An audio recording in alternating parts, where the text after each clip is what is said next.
dokter kan kuliah belajar kedokteran gitu. Dan terus ini kan ada dua dunia yang berbeda nih, antara dunia kedokteran, tapi harus ada dunia bisnisnya juga gitu. Ya. Gimana tuh dok? Itu intuisi aja, apa jam terbang trial error sekarang, atau memang ada mentornya itu kan yang... Kalau di estetik ya kita tetap base-nya adalah science. Jadi kita science base dulu, kita belajar dulu teorinya, kita sudah kuasai. Baru setelah itu ya berdasarkan pengalaman, semakin banyak yang kita kerjakan, kita akan semakin oke biasanya dalam mengerjakan treatment itu. Kemudian kalau untuk yang sisa-sisanya tinggal mengamati, misalnya marketing, kita amati aja pergeseran orang kemana. Kalau orang dulu saya nggak pakai sosial media. Saya paling malas, untuk pribadi pun saya nggak pakai. Tapi ya karena sekarang pergeserannya kebutuhan ya kebutuhan gitu.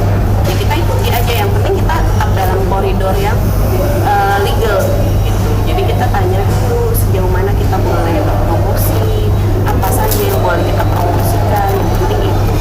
Oke, mungkin ada sedikit tips dari Dokter Cindy buat pemirsa Generasi Mecin yang lagi memilih jurusan kuliah, atau lagi sibuk jadi dokter, mau jadi dokter kecantikan aja karena peluang bisnis nanti ke depannya bagus. Apa yang mau Dokter Cindy kasih tahu ke pemirsa Generasi Mecin, dok? Yang pertama adalah passionnya dulu. Pastikan bahwa passionnya kita memang di sana. Kemudian kalau memang sudah passionnya kita di sana, kita mau memulai, pikirkan juga untuk urus legalitasnya, karena memang itu penting. Setelah legalitasnya berjalan, baru kita urus sisanya. Karena memang nggak mungkin kita semuanya bisa jalan dalam satu waktu, gitu. Dan jangan lupa update terus ilmunya. Oke.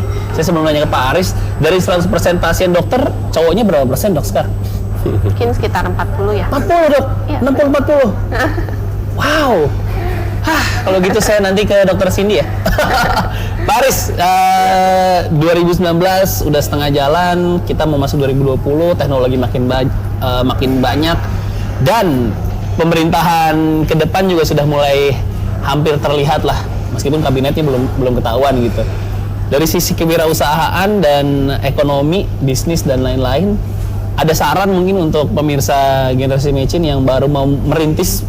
Ya sebenarnya bisa di Google ya, itu namanya bisnis canvas model ya, itu business mudah kok itu ya, tinggal belajarin. Karena saya kan juga memberi pelatihan untuk inkubasi ya, khususnya untuk anak-anak muda di desa. Nah, kalau saya memodifikasi yang namanya jadi 9M ya, kalau kita mau merintis. M pertama itu adalah mission statement. Jadi tentu di dalam bisnis itu dia harus memberi manfaat. Ya, kalau dia tidak memberi manfaat, dia tidak laku ya produknya. Nah, jadi kita bisa memilih apakah ini makanan, manfaatnya apa, kesehatan tadi sudah jelas ya. Nah, dari sisi mission itu nanti yang M kedua itu adalah marketing. Marketnya gimana? Nah, kalau kita berbicara di dalam market, kita bisa lihat juga di dalam di Google juga bisa lihat. Asen Nielsen itu menyatakan yang bagus sekarang seperti apa. Kalau saya membagi roadmap-nya itu paling simpel, kalau kita mau bisnis yang orang Indonesia tuh punya semua. Makanya kita bilang kalau kita mau bicara agro, marine, kreatif atau wisata, itu menjadi satu kesatuan. Ada bisnis kecantikan, ada bisnis fashion, ada bisnis kuliner dan lain-lain. Tapi karena kita mau pasarnya dalam negeri dulu ya, misalnya mau korek, kita tentu harus melihat bahwa mayoritas penduduk adalah Muslim. Jadi kita masuk selain 4 hal tadi, kita masuk ke halal. Ya, nah nanti tinggal kita milih marginnya yang paling besar apa. Ada apa? Kuliner yang paling gampang dan sumbernya ada di mana. Jadi marketnya ada di mana, supaya di mana ya kita tinggal lari. Oh, ini ternyata yang terbanyak ini adalah di desa-desa. Dan desa itu ada dana desa. Sementara kita di sini misalnya Generasi Mecin itu ahli di bidang teknologi ya. Jadi dia bisa jadi tadi selebnya, bisa jadi influencernya. Jadi dia nggak usah terlalu harus keluar uang ya. Itu misalnya itu M kedua market. Dan yang ketiga manajemennya. Manajemennya tentu dia yang harus belajar manajemen. Kemudian manpowernya. Di desa banyak anak-anak muda gitu yang bisa jadi manpower.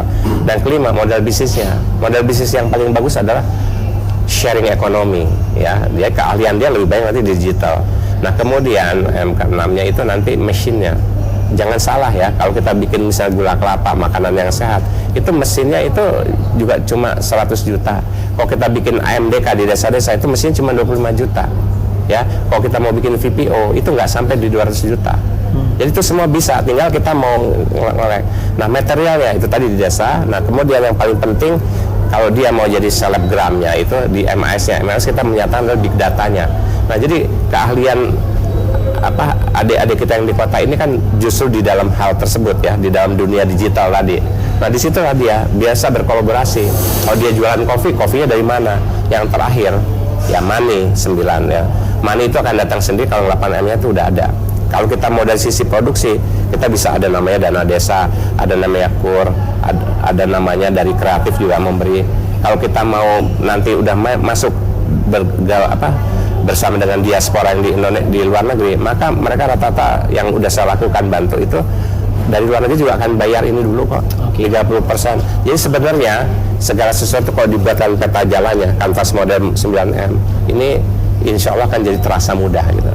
Nah, jadi pegang saja 3 hal yang akan jadi boom ke depan, yaitu makanan, kesehatan, fashion. Tapi semua harus berbasis itu tadi dunia digital. Ya.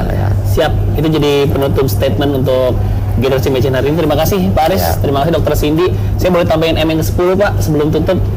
M terakhir adalah mohon doa restu ya. Nah itu yang penting, itu yang paling baik orang tua ke istri atau ke suami ya, karena tanpa restu kita tidak akan bisa memulai wirausaha yang benar. Oke. Bagus. Saya tutup Generasi Magician terakhir. Kita ketemu lagi minggu depan. Terima kasih Dr. Cindy, terima kasih Pak Aris. Sampai ketemu lagi minggu depan.